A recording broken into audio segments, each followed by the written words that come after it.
Hello, my friends, and welcome back.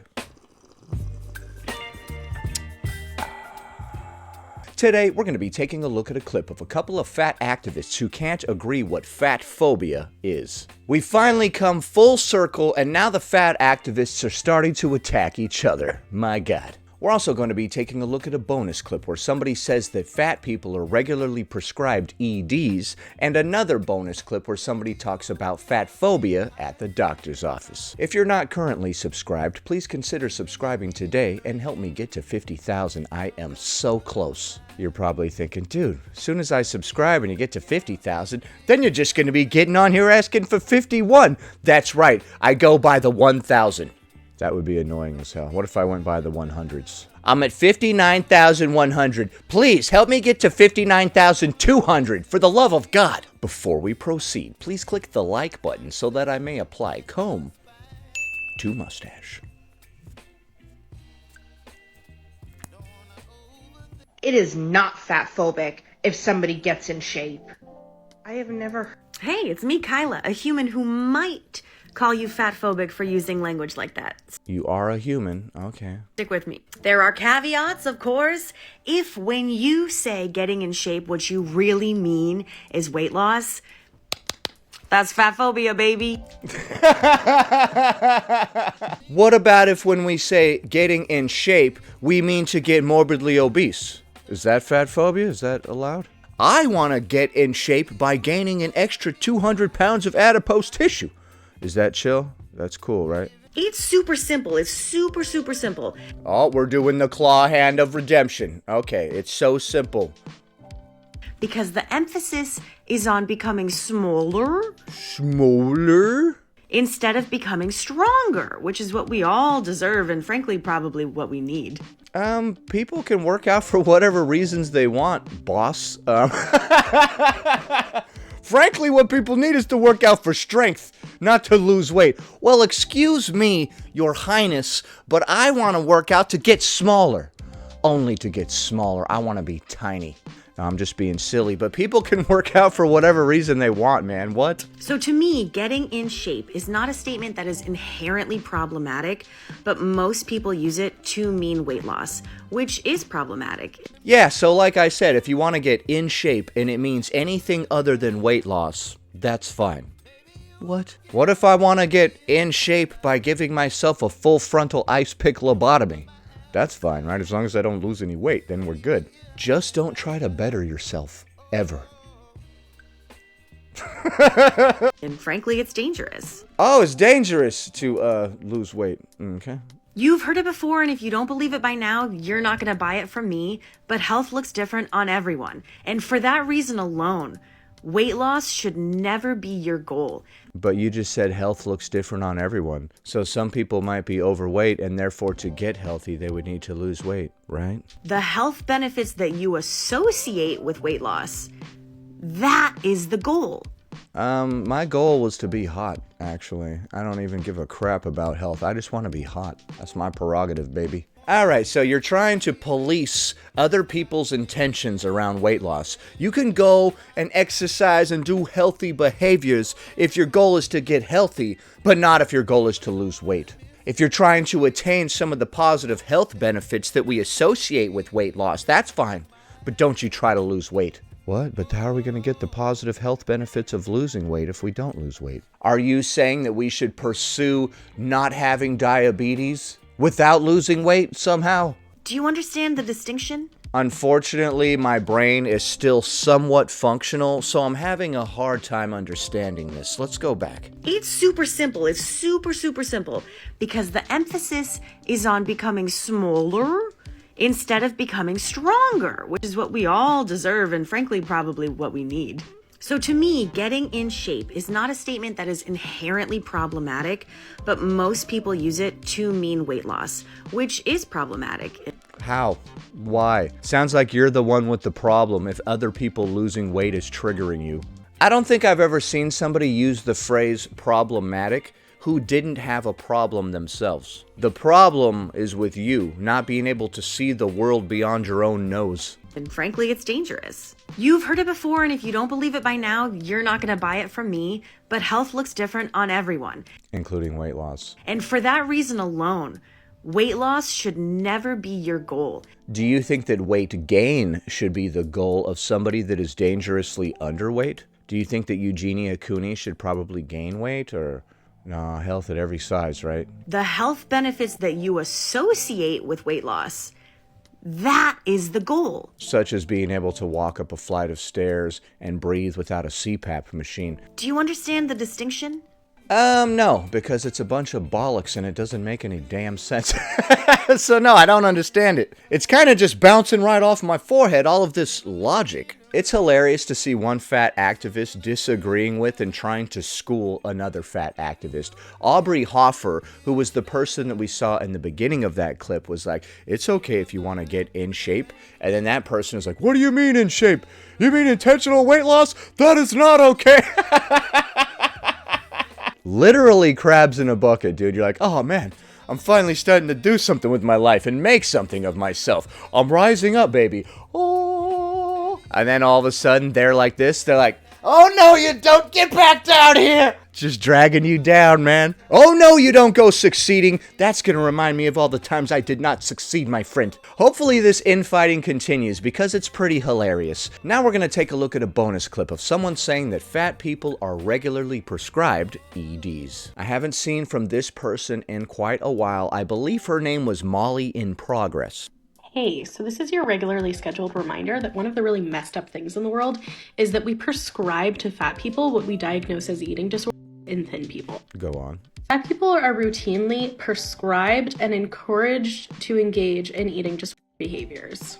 Because restriction, especially, is not seen as a problem unless you're in a smaller body. Okay, how much restriction are we talking about? See, that's a very broad term, restriction. Are you talking about being in a caloric deficit? If somebody needs 2,000 calories to maintain their weight and they want to lose weight by reducing it to 1,900 calories, is that considered restriction? And if it is, obviously if somebody's already thin, they shouldn't be in a caloric deficit, but if somebody is larger, they could be in a caloric deficit. So I'm not sure why you're comparing apples to oranges here. If you look at a lot of the prominent current obesity intervention research. Obesity intervention?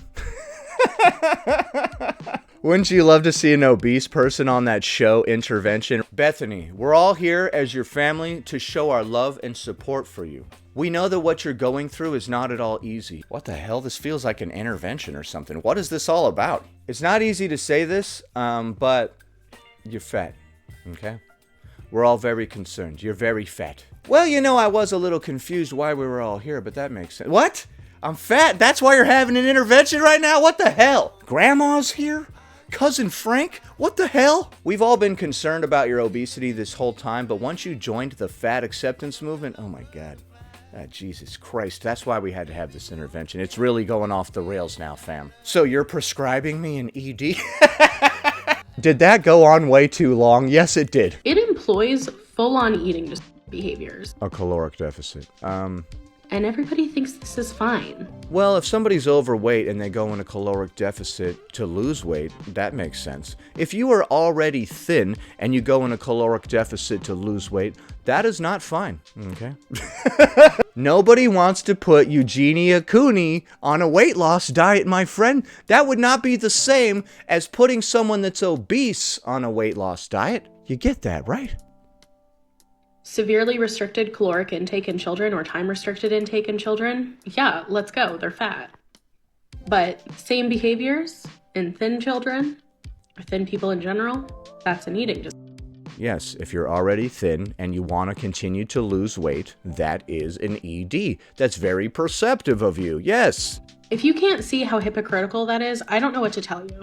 You can't be serious right now, dude. Not every single caloric deficit is severe restriction and limited intake. It's a time-controlled intake of calories. I know it's pronounced calories, okay? I was trying to be cute by saying calories. Did it work? No, it didn't. But what I will say is that it harms everybody with eating disorders, not only fat people. Because how confusing is that for everybody? Honestly, the only one who seems confused here is you.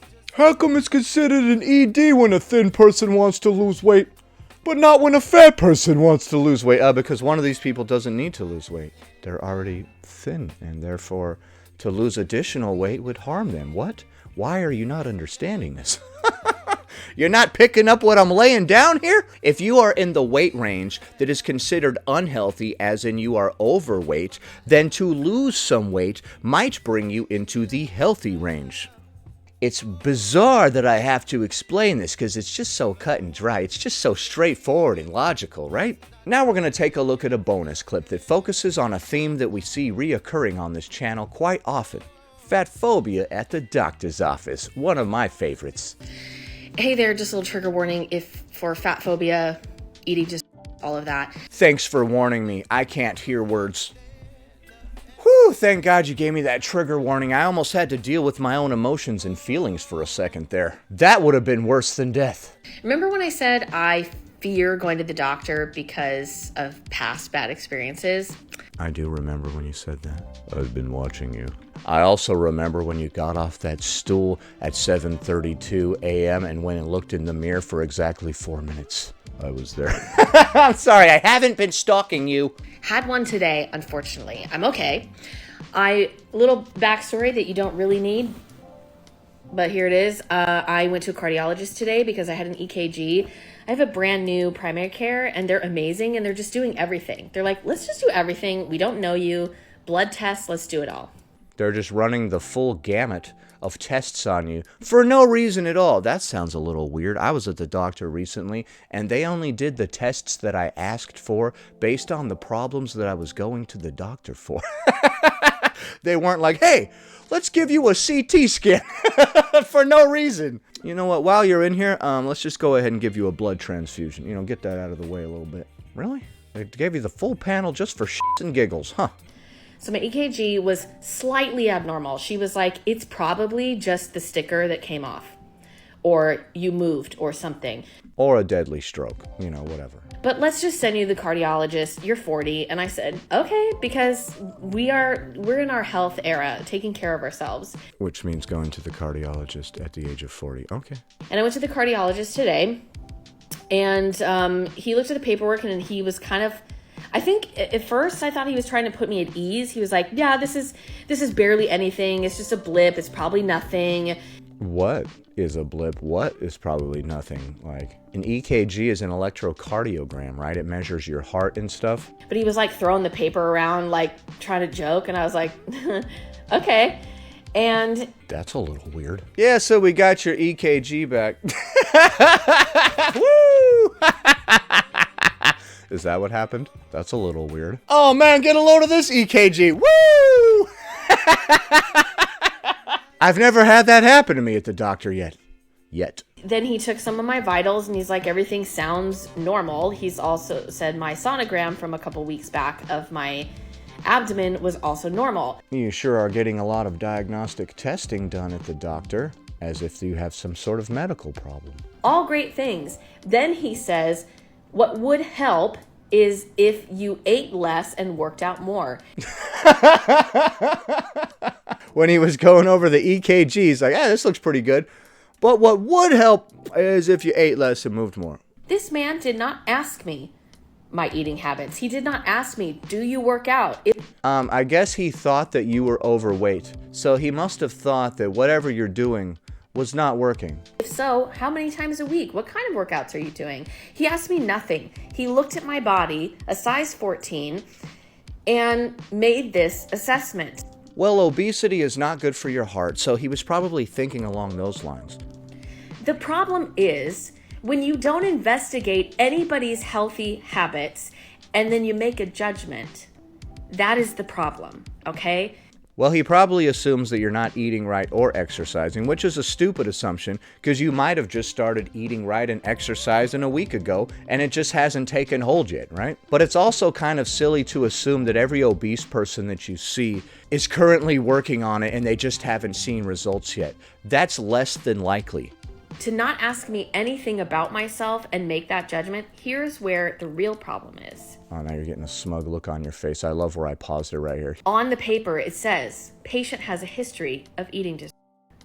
And this man said to me, he said, when we get older, our metabolism slows down. You probably only need to eat 1, maybe 2 meals a day, and that's it. You have a history of ED. A restrictive ED? Is that what we're saying? Baby boy, I work with a nutritionist who says quite the opposite, that to keep my metabolism up, blah, blah, blah, I need to eat 3 meals a day and eat when I'm hungry. Wow, your nutritionist is a moron. You can't speed up your metabolism by eating more. That's not how that works at all. Your metabolism is controlled by the amount of exercise that you do on a daily basis. If you exercise all the time, you will have a lower resting heart rate. If you never exercise, you will have a higher resting heart rate because your body's not used to exercise. Anytime you go to stand up, your heart's like doof, doof, doof, doof, doof. But if you stand up all the time, your body's used to it. Your heart's just like boom, boom, boom, boom. Boom, boom. There's this weird bit of misinformation in people in the slightly older crowd that think that eating several small meals throughout the day is good for your metabolism or will help you lose weight. They're like, since I'm eating all the time, my body isn't hanging on to all these extra calories. That's not how that works, man. Your hunger is controlled by a hormone called ghrelin. Your ghrelin levels are going to go completely insane if you eat several small meals throughout the day, and especially if you eat every single time you get the slightest bit hungry. And I am not endorsing doing any sort of unhealthy weight loss behaviors or any sort of excess restriction. I cannot believe that this man said this to me. I can't believe that you're paying this nutritionist to feed you a bunch of nonsense, pun intended. And I didn't say anything back because I was so in shock. And lastly, unrelated, but also just gross. I love how all these people have all the answers, right? Actually, the way to speed up your metabolism is to blah, blah, blah, blah, blah, blah, blah, blah. Imagine giving advice on a topic that you have not succeeded at. I am not fluent in Spanish, so let me go ahead and give you guys some pointers. What? He said, does your family have a history of heart problems? Your mommy, your daddy, your brother, your sister? He said, your mommy? Your daddy? And I was like, no one, because no one in my family has a history of heart. My mommy and daddy? Did he really say it like that? No, he didn't. Shut up. Let's see, your EKG looks slightly abnormal. Do you have a history of heart problems in your family? Maybe your mommy? Your daddy? What? Get out of here. Well, my mommy did have that one heart problem that one time. You shouldn't professionally say that to anyone over the age of 8. Did this really happen? That's so specific. I feel like maybe this part did happen. That's not the biggest deal. That just gave me are you kidding me? As a grown woman sitting here, a man saying does your mommy have heart problems? Stop it. So this is what we face, and I'm fine. After I left, I got a little bit mad. But this is why some people who are overweight do not go to the doctor, because we don't get asked any questions. Well, if somebody's overweight, you can make a few assumptions, right? You can assume that this person is eating in a caloric surplus, so he recommended eating less and moving more. The most basic of recommendations. Likewise, if a thin person went in with the worst eating habits ever, but they're naturally thin, they would never ask them either because they assume they're fine. If you can't see a medical condition on somebody, you wouldn't assume that they have it. Obesity, you may not like to hear this, is visible. I'm going to request a different doctor because he also said everything seems to be normal, but it would be good just to do an ultrasound sonogram of your heart. Okay, well then it sounds like everything was not good. I don't know why you keep saying that everything was fine, which is why I had to do a sonogram before this, and then an EKG, and now they want to do another ultrasound or sonogram of my heart. So it sounds like things were not fine. And then do a stress test, which I will be conducting. There is no way that I'm getting on a treadmill in front of this man because I already know that he has made an assumption and an opinion about me. You sure you're not just too embarrassed to be seen huffing and puffing on the treadmill in front of this man who assumed that you didn't exercise enough? You don't want him to be right. You get on the treadmill and you're like, and he's like, I knew it. I'm not saying that's the case, but that could be the case. And also, if you have some negative comments to make about my size or about how being obese is not inherently healthy, you can save it. Well, I already said what I said. You can save it. Yeah, I just wanted to share because this happens every day. Like, I'm in there to become healthy. And Every single day you're in the doctor's office for some sort of health problem that is not related to obesity. judgment is placed without knowing anything about me. And if you are in the same boat that I'm in, we're doing our best, kid. We are worthy people. That's all good and well. Fire your nutritionist. They are a moron who don't know anything. Find a doctor that's right for you. Someone that says something like that to us, we don't have to go back. You just don't want to do that stress test in front of him, huh? We don't. There are other doctors. I have an amazing primary care doctor. I had one in California after I had a terrible one. You don't have to put up with it, but take care of you. Go to the doctor, take care of your health, but you don't have to see people that treat you that way. Also, I'm using a new tinted moisturizer. I think it looks amazing. Okay, so I think that you don't want to go do the stress test in front of the doctor because maybe you'll be huffing and puffing a little bit and it will be embarrassing. I'm not sure why so many people get butthurt at a doctor assuming that you don't eat right and exercise if you're obese. If I see somebody wearing a pair of glasses, I assume they don't see that well. Based on a visual assessment of that individual. 9 times out of 10, there's actually lenses in those glasses. So it's correct. So what do you think of the clips that we just watched? I think it's hilarious how fat activists can't agree on what fat phobia is. I disagree with the second person saying that larger people being in a caloric deficit is an ED. It's not the same as if you're already thin. And that last clip was really hilarious. Do your mommy and daddy have any heart problems, huh? Then did he pinch your cheek? I'm sorry. So what did you think? Leave a comment below. Happy Thursday, everybody. Anyway, that about does it. Thanks for watching, commenting, liking, and subscribing. And I'll see you in the next one.